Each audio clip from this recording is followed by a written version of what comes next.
నేడు సుప్రీంకోర్టులో కేజ్రీవాల్ బెయిల్ పిటిషన్పై విచారణ జరగనుంది. సీబీఐ అరెస్టును సవాల్ చేస్తూ కేజ్రీవాల్ ఈ పిటిషన్ దాఖలు చేశారు.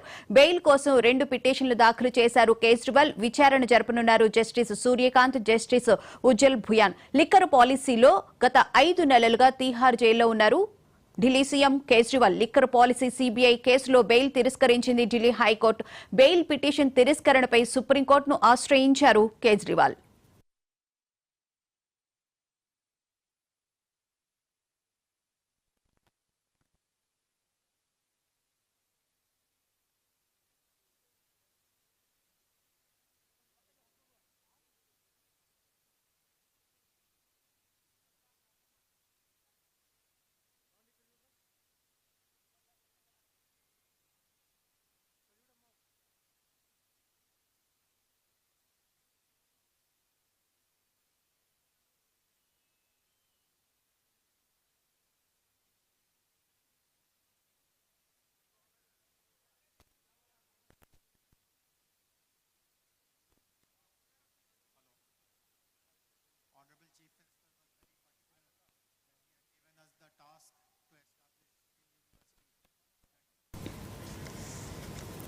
నేడు సుప్రీంకోర్టులో కేజ్రీవాల్ బెయిల్ పిటిషన్ విచారణకు రానుంది. సీబీఐ అరెస్టును సవాల్ చేస్తూ కేజ్రీవాల్ ఈ పిటిషన్ దాఖలు చేశారు.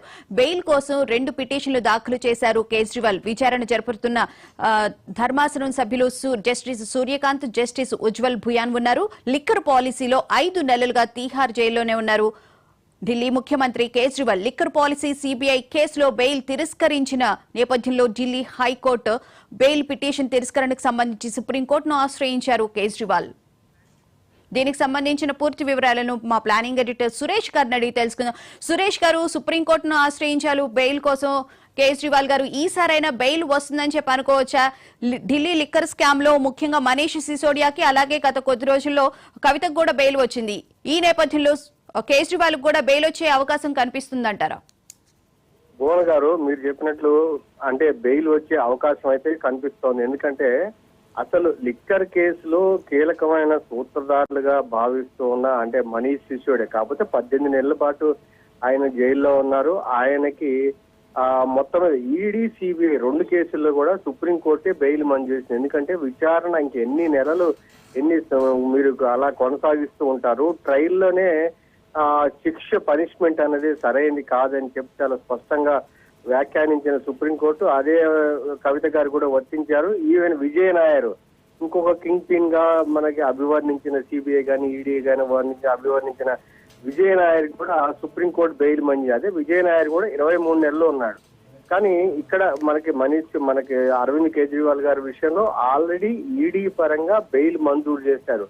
ఆ సెక్షన్ 45 వర్తింపు దాని మీద లార్జర్ ధర్మాసనం దాని మీద విచారించి అసలు ఇందులో చట్టబద్ధత ఎంత, దీంట్లో ఎలాంటి అనుసరించాలి అనే దాని మీద లార్జర్ బెంచ్ కి రిఫర్ చేస్తూ అప్పటి వరకు కూడా అరవింద్ కేజ్రీవాల్ గారికి ఈడీ పరంగా బెయిల్ అయితే ఆల్రెడీ సుప్రీంకోర్టే మంజూరు చేసింది. ఇప్పుడు సిబిఐ కాబట్టి సిబిఐ కూడా ఇవాళ సానుకూలంగా ఉండే అవకాశం ఉంది. ఆల్రెడీ కౌంటర్ కూడా దాఖలు చేయమని చెప్పి చాలా స్పష్టమైన ఆదేశాలు జారీ చేసింది. ఇవాళ కనుక సిబిఐకి కేసులో కూడా సుప్రీంకోర్టు బెయిల్ ఇస్తే అరవింద్ కేజ్రీవాల్ గారు బయటకు వచ్చే అవకాశం ఉంది. ఎందుకంటే ఇప్పటికే ఆయనకి మార్చి 21 అప్పటి నుంచి కూడా మొత్తం మీద ఒక రకంగా మధ్యలో ఎలక్షన్స్ కి ఇంటీరియం బెయిల్ ఇచ్చారు. అయితే ఆ బెయిల్ సమయంలో ఆఫీస్ కానీ లేకపోతే సెక్రటరియట్ కానీ వెళ్ళొద్దనే కండిషన్ సుప్రీంకోర్టు విధించింది. కాబట్టి ఇవాళ చాలా కీలకం, అరవింద్ కేజ్రీవాల్ గారికి చాలా కీలకం. ఈ పరిణామాలు చూస్తే కేజ్రీవాల్ గారికి బెయిల్ వచ్చే అవకాశం కనిపిస్తోంది. భువన. రైట్, థ్యాంక్ యూ సురేష్ గారు.